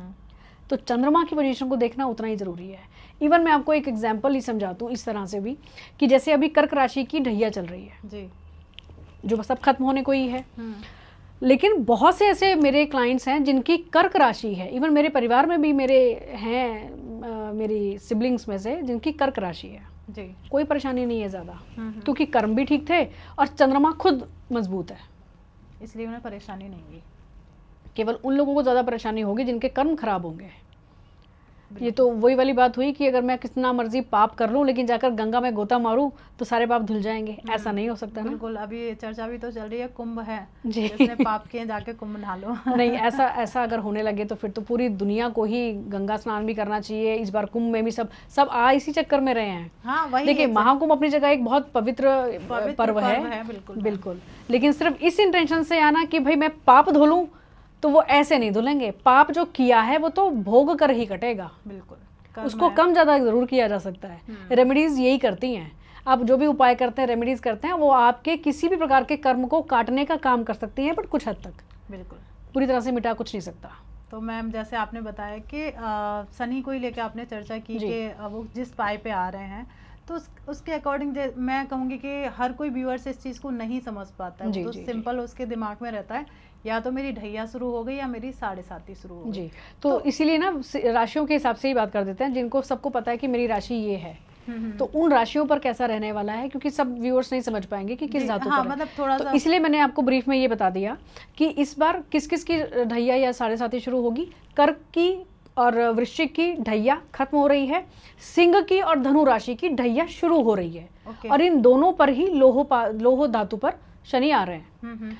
7.5 की बात करते हैं तो यहाँ पर मकर की 7.5 खत्म हो रही है, कुंभ की अभी रहेगी 3रा चरण, और मीन राशि का 2रा चरण, और मेष राशि का 1ला चरण शुरू हो रहा है। अच्छा, तो मेष राशि की शुरू हो रही है, तो मेष राशि के लिए भी लोह पर है, कुंभ के लिए रजत पर यानी कि चांदी पर है, और मीन राशि के लिए स्वर्ण पर है। तो वहाँ थोड़ी सी वहाँ उनके लिए थोड़ी समस्या वाली बात बिल्कुल है। तो अब लोग समझ गए होंगे कि उनकी क्या शुरू होने वाली है, मतलब 7.5 है राशि के अकॉर्डिंग। अगर नई चीज समझ में आती है तो कमेंट पे आप पूछ सकते हैं, वहाँ पे आपका पूरा आपको जवाब मिलेगा। तो मैम, मैं जानना चाहूंगी कि अगर मान लीजिए जैसे मैं धनु राशि की ही बात कर लेती हूँ, तो धनु राशि पे आपने बताया ढैया शुरू हो जाएगी, तो उसके बचाव के लिए देखो, अच्छे कर्म आपने बताया कर्म अच्छे कर रहे हैं, पर फिर भी बहुत स्मूथली ये निकले 2.5 साल, तो उसके लिए हमें क्या करना चाहिए? देखिए जी, शनि महाराज के लिए ना वैसे तो आपको जैसे मैंने पहले ही बताया, क्योंकि कोई भी उपाय, कोई भी रेमेडी एक लिमिट तक काम तो ज़रूर कर देगी, क्योंकि रेमेडी क्या है, प्रायश्चित है। मुझे फील हुआ कि मैंने कुछ तो गलत कर दिया, तो उसके लिए मुझे अगर किसी से सॉरी फील करना है, मुझे रेग्रेट फील करना है, तो कम से कम मैं उस चीज़ों को जाकर उसको बोलूं तो वो उसका जो मन है ना वो थोड़ा हल्का हो जाए। हल्का हो जाएगा, बिल्कुल। 4 से 2 शब्द बोल दो जी, तो ये वही पिघल चीज़ जाता है। ये वही चीज़ है। ठीक। रेमेडीज भी इन्हीं चीज़ों को रिप्रेजेंट करती हैं और कुछ नहीं करेंगी। अगर आपने किसी के साथ बहुत बुरा कर दिया, लूटपाट मचा ली, चोरी चकारी कर दी, बहुत धोखा चीटिंग कर दी, लेकिन शनि महाराज तो सब देख रहे हैं। जी, जज हैं वो तो जज हैं, न्यायाधीश हैं, तो वो तो उस अकॉर्डिंग आपको भी देने वाले हैं। लेकिन अगर आपको ये एहसास हो जाए, 7.5 ढैया इसलिए तो आती है, जी जी जी, बैलेंस करेंगे, कैसे करेंगे? अदरवाइज तो जिनके पास पावर है वो पावर को मिसयूज करते ही रहेंगे और नीचे वाले लोग बेचारे दबते ही रहेंगे।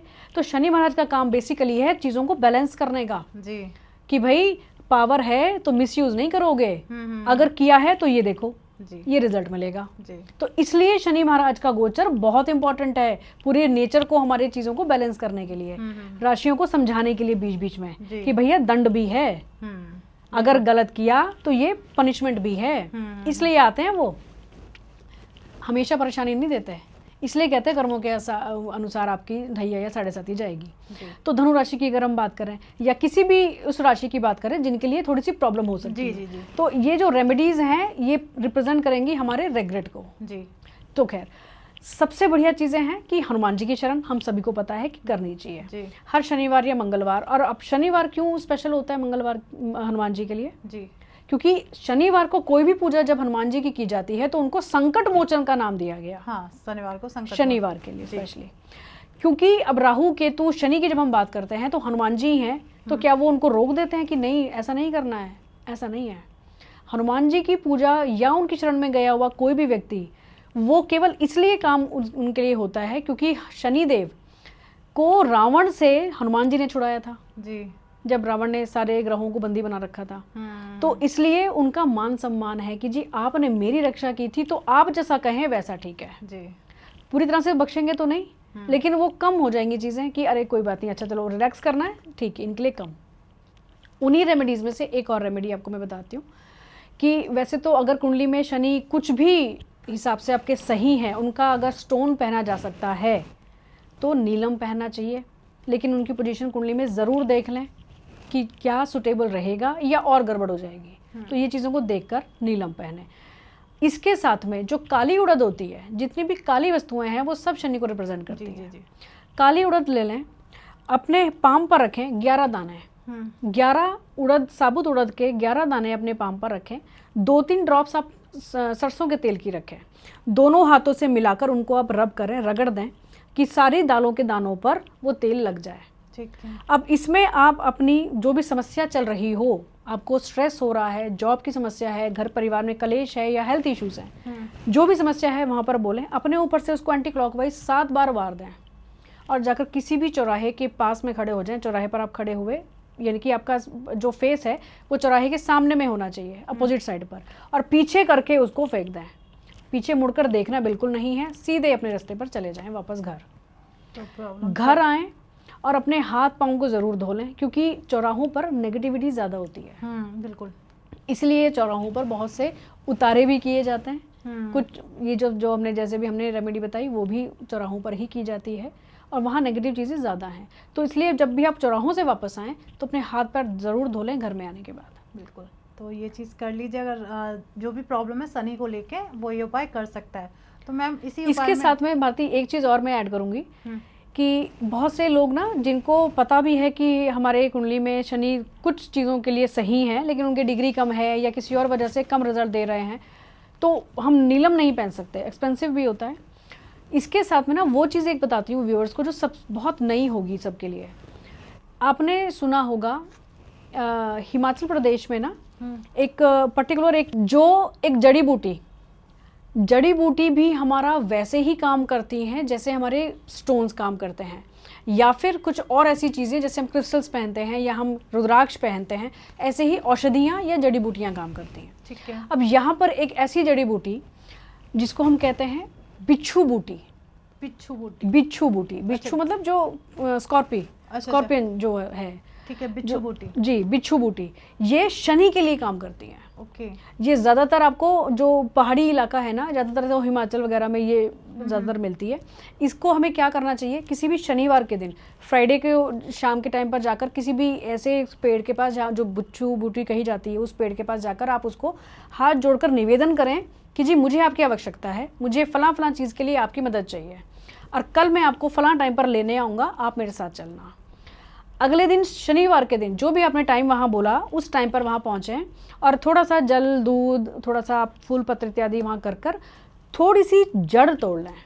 अच्छा। बिच्छू बूटी की थोड़ी सी जड़ तोड़ लें और उसको किसी भी चांदी के ताबीज़ में डालकर अपने मंदिर में रखें।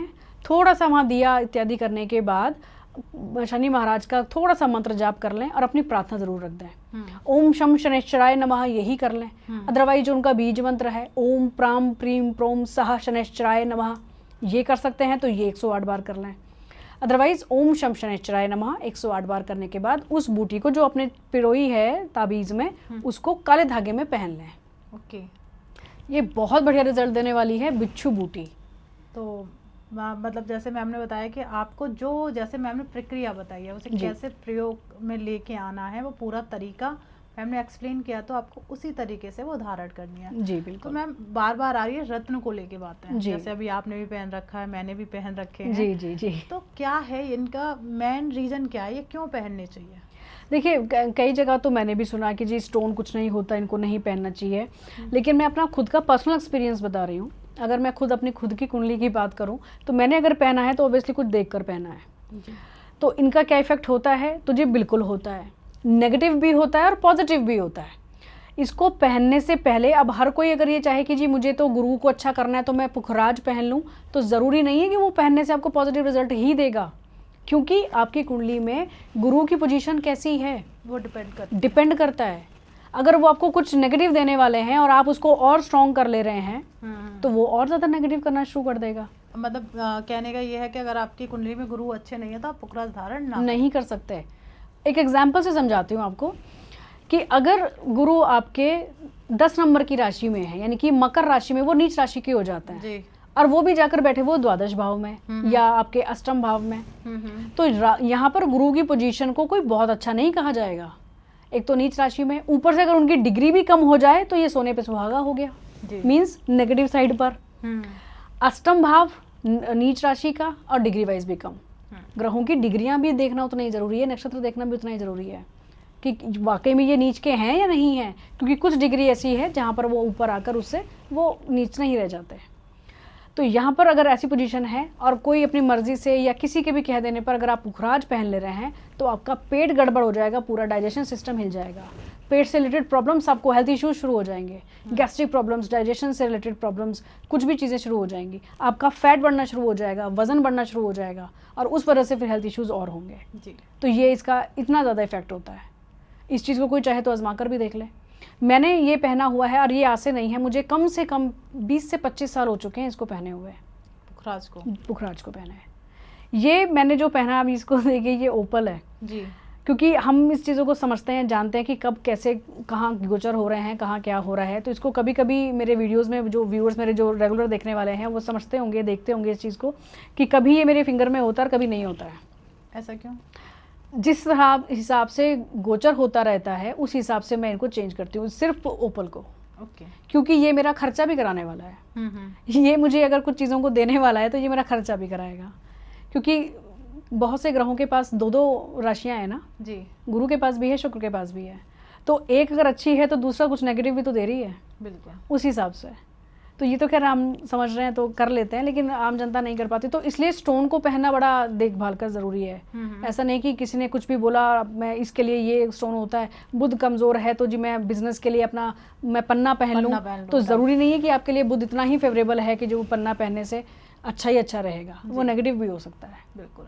तो मैम काफ़ी चर्चा हुई ग्रहों को लेके, किस तरीके से हमें क्या करना चाहिए, और हर राशि को लेके आपने अच्छे से बताया। तो मैं बात करती हूँ आने वाले जो त्योहार हैं जी, त्योहारों का बहुत महत्व होता है जी, बहुत महत्व, बिल्कुल। तो सबसे पहले हम बात करते हैं शिवरात्रि को लेके। जी जी, तो मतलब शिवरात्रि पे हमें किस तरीके से अपने होता है ना कि शिव से कैसे आराधना करें कि हमारे सब दुख दर्द दूर हो जाए, तो उसे कहीं ना कहीं रेमेडी के रूप में लोग बता भी रहे हैं। तो हम भी चाहेंगे कि आप भी कोई ऐसी रेमेडी शेयर करो कि जो हमारे व्यूअर्स इस टाइम हमें देख रहे हैं वो उस चीज़ को करें और उसका कहीं ना कहीं लाभ उठाएं। जी बिल्कुल भारती, रेमेडी तो मैं ज़रूर बताऊंगी, लेकिन उससे पहले ना एक बात जो अभी अभी जहन में उत्पन्न हुई है, शायद शिव ने खुद डाली कि ये तो ज़रूर बोल ही दो, कोई करे ना करे। आप शिवरात्रि को ना रेमेडी के तरह से ना लें। ये दिन सिर्फ रेमेडी का नहीं है, समर्पण का है। जी, शिव वो एक ऐसा तत्व, वो भगवान, वो आकृति, वो जिस तरह से आप उसको चाहें, एक बार आप समर्पण कर कर तो देखिए, आपको कुछ रेमेडी करने की ज़रूरत नहीं रह जाएगी। आपको ग्रहों को सही करना है तो वो है, कुछ आपको धन संपदा लक्ष्मी चाहिए तो भी वो है, आपको कोई भी कष्ट है जीवन में, इवन आयु तक का भी कोई प्रॉब्लम है ना, तो वो उसके लिए भी शिव है। जैसे कहते हैं ना, सुप्रीम कोर्ट ने भी अगर फांसी की सज़ा दे दी, उसके बावजूद सिर्फ एक चीज़ बचती है, वो राष्ट्रपति। जी, तो ऐसे ही अगर हेल्थ इश्यूज़ किसी को, किसने भयंकर से भयंकर रोग हो चुके हों, मैं उसको आपको इसके एग्जाम्पल कोट कर सकती हूँ। किसी को भयंकर लास्ट स्टेज का कैंसर हो चुका था, ये बॉम्बे की केस की बात है। महामृत्युंजय मेरे फादर ने ही उनको रिकमेंड किया था कि आप इनके लिए ना, सिर्फ ये चीज़ बची है, डॉक्टर्स ने एक तरह से जवाब दे दिया था। जी, महामृत्युंजय कराइए आप इनके लिए, और सही तरीके से करवाइए, विद्वान पंडितों से करवाइए। उन्होंने उनकी बात मानकर करवाया इस चीज़ को। आप यकीन नहीं मानोगे भारती, इस चीज़ को, मतलब अगर अगले पॉडकास्ट में हो सका तो उनकी मेडिकल रिपोर्ट्स अगर ला सकें तो लाकर ज़रूर दिखाएंगे। जो स्टेज उनकी 3rd स्टेज ऑलमोस्ट कंप्लीट होने वाली थी कि 4th स्टेज पर आने ही वाले हैं, लेकिन एक बार उनकी, क्योंकि साथ साथ कीमोथेरेपी और मेडिसिन सब कुछ साथ में चल रहा था, साथ में वो उन्होंने महामृत्युंजय भी करवाया। अगली जो उनकी रिपोर्ट्स आनी थी उसमें वो चीज़ें कम दिखी, डॉक्टर्स हैरान। कुछ दिनों के बाद उन्होंने वापस वो टेस्ट करवाए। आप यकीन मानिए, शिव की ऐसी कृपा उन पर हुई कि उनका कैंसर धीरे धीरे घटना शुरू हो गया, जो कि डॉक्टर्स जवाब दे रहे थे उनको। और अगले कुछ एक महीनों में वो ऑलमोस्ट नील महामृत्युंजय मंत्र से। ये पावर मंत्रों की तो है ही, ये भगवान शिव की कृपा है। बिल्कुल, कहते हैं किसी रेमेडी की तरह से मत लीजिए इस दिन को। ये दिन को समर्पण, अपने आप को, पूरे कष्टों को समर्पण कर दीजिए कि भगवान शिव के चरणों में मेरा सब कुछ, बस ये है। आपको कुछ करने की ज़रूरत ही नहीं पड़ेगी। इस बात को इस तरह से कर एक बार देखिए तो सही। बिल्कुल, रही बात रेमेडी, क्योंकि इंसानी दिमाग है, हमारा ह्यूमन माइंड जो है ना, वो रेमेडी चाहता है जी, बिल्कुल चाहता है कि कुछ तो होना चाहिए, कुछ तो मिल जाए, कुछ तो मिले। तो देखिए जी, सबसे अच्छी चीज़ें हैं भगवान शिव को ना, अगर आप लक्ष्मी की कामना से करना चाहते हैं, आप चाहते हैं कि मुझे फाइनेंसिस में बहुत कुछ मिल जाए, अबेंडेंस मिले, बहुत लक्ष्मी आ जाए, पैसा आ जाए, तो यहाँ पर कोई भी मीठी चीज़ों से रुद्राभिषेक करा लीजिए। अच्छा, मतलब कुछ मीठा डाल के, गन्ने के रस से कराइए, जल के अंदर, पानी के अंदर आप शहद मिलाकर करिए, जो शहद के अंदर आप जो बताशे होते हैं उसको घुला दीजिए, मीन्स वो पानी जो है ना वो मीठा हो जाए। ठीक है। इस प्रकार की चीज़ों से अगर आप रुद्राभिषेक कराते हैं तो कहना ही क्या। और ये नियम आप अपने हर साल के लिए बना लो, या तो शिवरात्रि पर, या फिर जो सावन का महीना आता है उसमें किसी भी एक दिन, सारे दिन शिव के हैं। सोमवार हो जाए तो बहुत बढ़िया, शनिवार हो जाए तो शत्रुओं के लिए बहुत बढ़िया, फ्राइडे का दिन हो जाए तो लक्ष्मी के लिए बहुत अच्छा, बुधवार को कराते हैं तो आपके बिजनेस के लिए बहुत अच्छा, अगर आप मंगलवार को करवाते हैं तो शत्रुओं का नाश तो होगा ही, हेल्थ इंप्रूव होगी। तो हर दिन कुछ ना कुछ आपको शिव से मिलेगा ही। अगर मैं बात एक और रेमेडी की करूं तो यहाँ पर लक्ष्मी की ही बात हम कर रहे हैं, तो कमलगट्टा अगेन, एक बताशा और साथ में कुछ 2-3 कमलगट्टे आप ले लो, और एक बेल का पत्र ले लो। इन सब चीज़ों को केवल शिवलिंग पर आप अर्पित कर दो, और बड़े भाव से, और अपनी सिर्फ लक्ष्मी की कामना के साथ कि ये चीज़ें मैं आपको बड़े भाव से अर्पित कर रही हूँ, आप मुझे जो मेरे परिवार में या मेरे अंदर जो भी लक्ष्मी की कमी है उसको पूरा कर दीजिए। देखिए फिर आप, क्या बात है। तो मैम ऐसी तरीके से बात आती है होली जी, कहते हैं शिवरात्रि के बाद सीधे होली आती है। तो होली से रिलेटेड कोई ऐसी रेमेडी या कुछ रेमेडीज़ भी हैं, कुछ प्रिकॉशंस भी हैं। जी जी। होली के लिए सबसे पहली रेमेडीज से पहले प्रिकॉशंस की बात ज़रूर करते हैं, क्योंकि बहुत से लोग नहीं समझते इन चीज़ों को और अपना कुछ नुकसान करा बैठते हैं। जी, जी। होली और दिवाली 2 ऐसे चीज़ें हैं जिसमें अपने उतारे किए जाते हैं, कोई टोने टूट के किए जाते हैं, तंत्र भी किया जाता है। हम सभी ने एक बहुत बार सुना है जो होलास्टक होते हैं ना, होली से 8 दिन पहले से होलास्टक शुरू हो जाता जी है। जी जी। तो इन दिनों में कुछ ध्यान रखना बेहद ज़रूरी है। रेमेडी भी बताऊंगी कि क्या करना चाहिए। सबसे पहले तो इन होलास्टक में कोई भी शुभ काम नहीं होगा। ठीक है। कोशिश करें बहुत लंबी ट्रैवलिंग ना करें। इसके साथ में किसी के भी घर आप जाएं, कोई फ्रेंड सर्कल में है, कोई रिलेटिव्स हैं, कोशिश करें वाइट मिठाई बिल्कुल नहीं खाएं। ठीक है, मतलब कोई वाइट कलर की मिठाई नहीं खानी है। नहीं खानी, ना तो दें ना ही लें। ठीक है। ठीक है, तो इस वाइट मिठाई को ज़रूर अवॉइड करें। इसके साथ में बहुत ज़रूरी है, चौराहों को जब भी आपने क्रॉस करना हो, चाहे आप पैदल हैं, 2 व्हीलर्स पर हैं, 4 व्हीलर्स पर हैं, चौराहों को बड़ा देख कर क्रॉस करें, कुछ है तो नहीं वहाँ रखा हुआ। और इवन इससे भी ज़्यादा इंपॉर्टेंट चीज़ है कि जब भी आप चौराहों को नॉर्मली भी क्रॉस करते हैं ना, तो जैसे अभी हमने कुछ देर पहले एक रेमेडी में बात की थी कि चौराहों पर नेगेटिव एनर्जीज ज़्यादा होती जी हैं। जी जी। हमेशा चौराहे को बिल्कुल बीच से कभी क्रॉस नहीं करना चाहिए, रूटीन में भी नहीं। और होली दिवाली के दिनों में तो खास तौर से ध्यान रखें, मतलब बीच बिल्कुल बीचों बीच से बिल्कुल ऐसे क्रॉस ना करें, थोड़ा सा साइड से ज़रूर जाएं। ठीक चाहे है। आपको 2 कदम ज़्यादा चलना पड़े, बिल्कुल बीच सेंटर में ना हो, चाहे आप अपनी गाड़ी से भी जा रहे हो तब भी। ठीक है, इस और बात का पैदल तो ध्यान बिल्कुल रखना भी चाहिए नहीं। सभी जी। को भी। एक रेमेडी आपको मैं होली के लिए ज़रूर बता देती हूँ, जिससे कोई अगर रोना टोटका अगर आसपास में कहीं हो भी रहा होगा, तो अगर आपका बाई चांस पाँव भी पड़ जाए तो आपके पर असर ना हो। सभी लोगों को ये ध्यान रखना चाहिए, होलास्टक में जो होली से पहले के कुछ दिन हैं, अपनी पॉकेट में या तो एक माचिस रखें या फिर एक पुड़िया बनाकर रखें जिसमें काली जो राई होती है ना, या तो काली सरसों, वैसे ज़्यादा इफेक्टिव है राई, जो छोटे दाने वाली राई, उसकी एक पुड़िया बनाकर या माचिस में भरकर उसको अपने पॉकेट में हमेशा रखें। ठीक है। जब भी घर से बाहर निकल रहे हैं तो ये चीज़ अपने साथ में ज़रूर रखिए, जिससे किसी भी नेगेटिविटी का इम्पैक्ट आपके ऊपर नहीं आएगा। कोई भी नेगेटिविटी हो नहीं आएगा। ठीक है, बस वो राई के दाने को माचिस में रख के अपने पास जी रखना है। जी, या फिर एक साबुत जो माचिस होती है भरी हुई, तीली से भरी हुई, उसको अपने पॉकेट में रखें, अपने पर्स में रखें, नेगेटिव चीज़ों का इम्पैक्ट नहीं होगा। ओके, तो कहते हैं अभी कई बार आ रही है बात तंत्र को लेके। जी, इस टाइम वशीकरण भी काफ़ी होते हैं। वशीकरण भी बहुत बार होते हैं, और ख़ास तौर से इन दिनों में जो मैंने वाइट मिठाई की बात की ना, इसमें ज़्यादा होता है। ओके, इसीलिए बचना है हमें। तो मतलब ये कंफर्म है कि अभी मेरा एक पॉडकास्ट काफ़ी वायरल है जिसमें वशीकरण को लेके काफ़ी बातें हुई हैं। जी, तो मतलब कहीं ना कहीं लोगों का है कि सच में वशीकरण होता है क्या? देखिए, जिन्होंने सिद्धि ले ली होती है ना, वो लोग तो कर सकते हैं, वशीकरण होता है।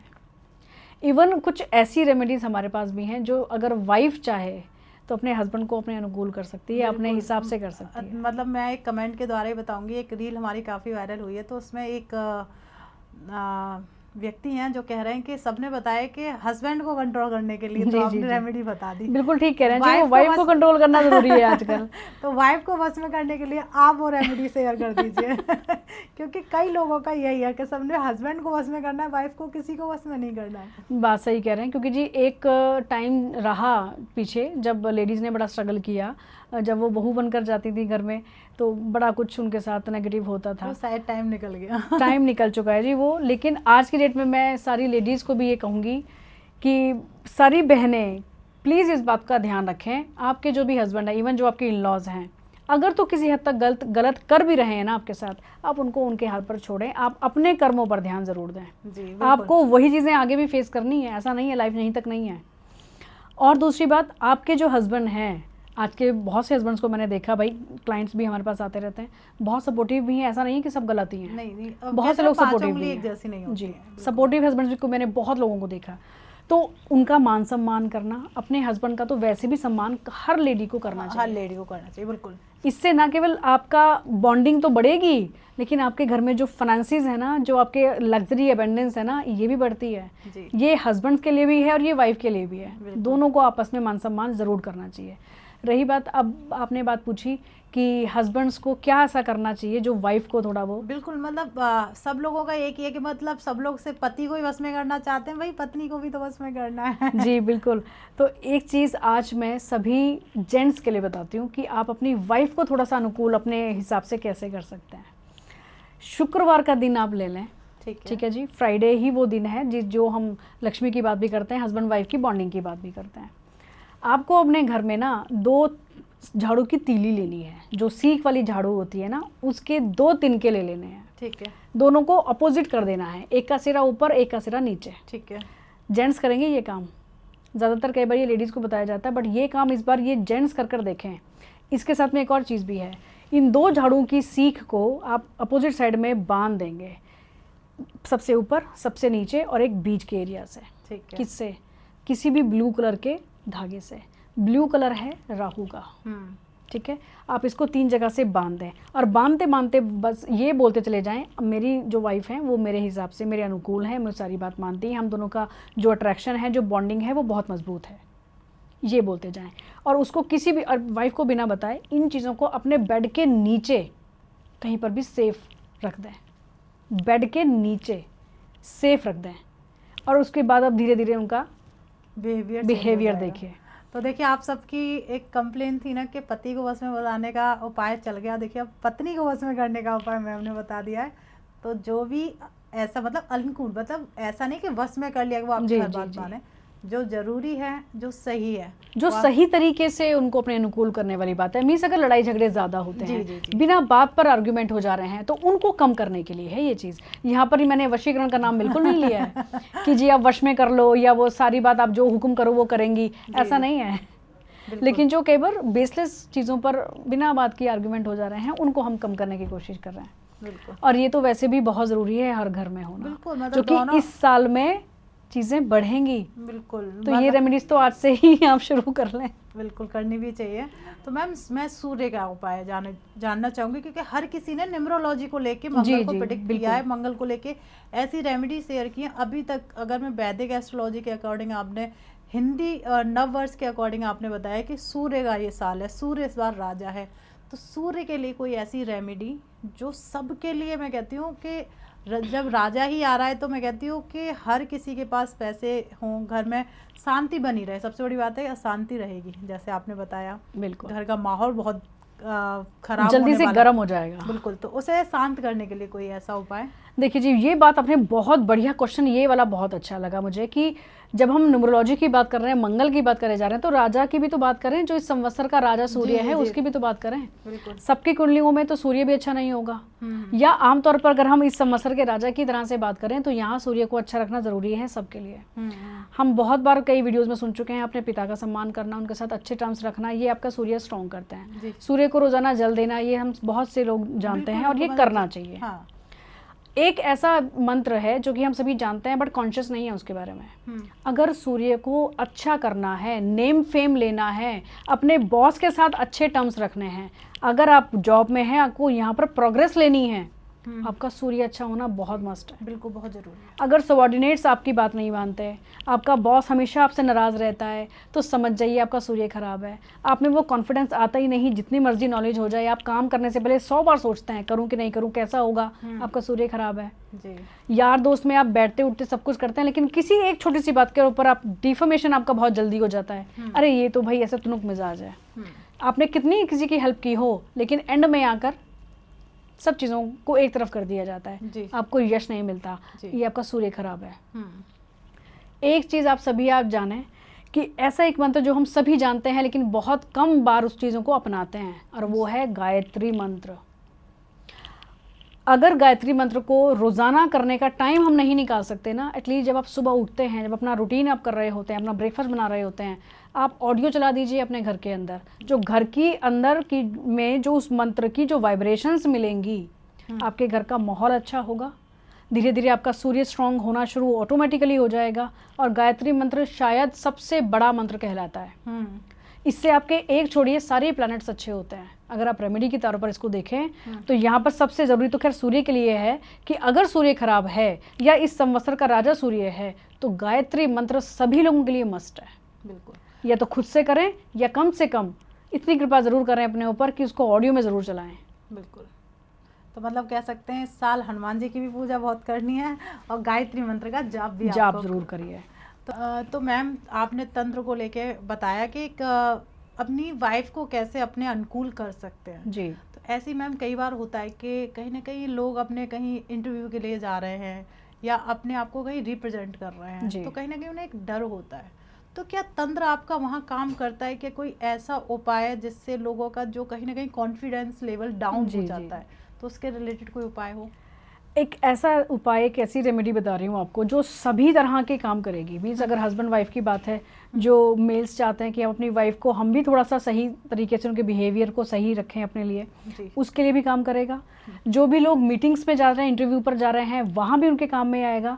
सामने वाला आपकी बात को सुनेगा, मानेगा, एग्री करेगा। क्या करना? होली आ रही है, क्योंकि होली और दिवाली बहुत शुभ दिन होते हैं किसी भी इस प्रकार की क्रियाओं को करने के लिए। जी।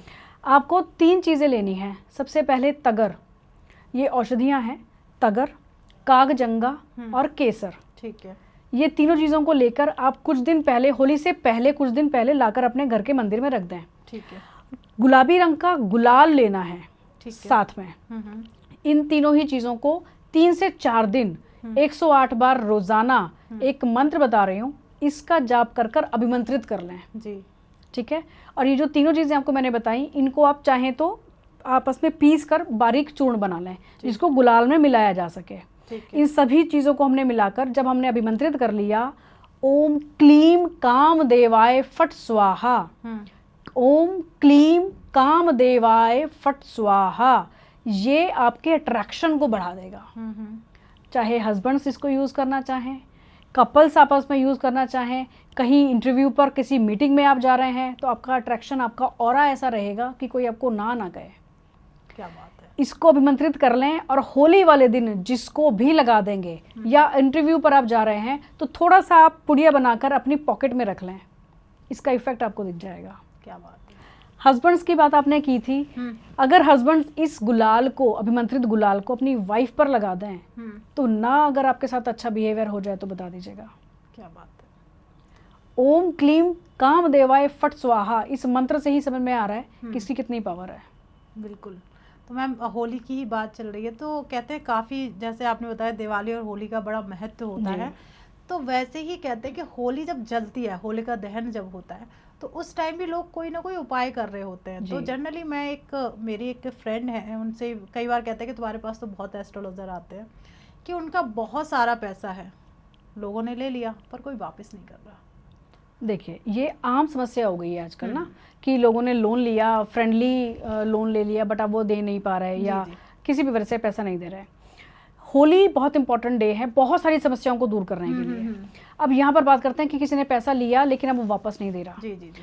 आप क्या करो, जिस जगह पर होली का दहन होना है वो आपको थोड़ा आसपास पता चल जाता है कि कहाँ पर होलिका लगाई जाएगी। जी जी जी जी। उससे पहले, होलिका लगाने से पहले दिन के टाइम पर उस व्यक्ति का नाम उस जगह पर मिट्टी पर हो, मिट्टी से लिख दो। अगर कोई फर्श भी है तो किसी पेड़ की टहनी से लिख दो, उस व्यक्ति का नाम लिख दो वहाँ, और जिसके ऊपर होलिका लगाई जाएगी। और नाम लिखते वक्त मन में ये बोलो कि तुम्हें इसका पैसा, यानी कि तुम्हें मेरा पैसा जल्द से जल्द वापस देना है। जितनी ज़्यादा वो अग्नि जलेगी ना जब होलिका दहन होगा, उसके ऊपर वो सीधा इम्पैक्ट पड़ेगा, उसके माइंड में वो चीज़ें जाएंगी कि इस व्यक्ति का पैसा तुम्हें तुरंत लौटाना है, सामने से देकर जाएगा। होलिका में इतनी पावर है क्योंकि अग्नि है, शुद्ध कर देती है हर चीज़ को। उसमें जो चीज़ें भस्म की जाती हैं, जो चीज़ें जलाई जाती हैं, वो सब शुद्ध है। बिल्कुल। इसी के साथ में अगर हेल्थ इश्यूज चल रहे हैं, वही मैं पूछना चाह रही थी कि हेल्थ को लेके भी कोई ना कोई ऐसा बहुत चीज़ें होती हैं जी हेल्थ के लिए, तो बहुत बहुत अच्छे दिन है ये, खासतौर से होलिका दहन। जी। अपनी हेल्थ का ध्यान, आपको मैंने पहले प्रिकॉशन बताई कि कैसे बचना है चीज़ों से, कोई हेल्थ इशू ना आए। और हेल्थ इशू अगर घर में पहले से चल रहा है तो उसको दूर कैसे कर सकते हैं।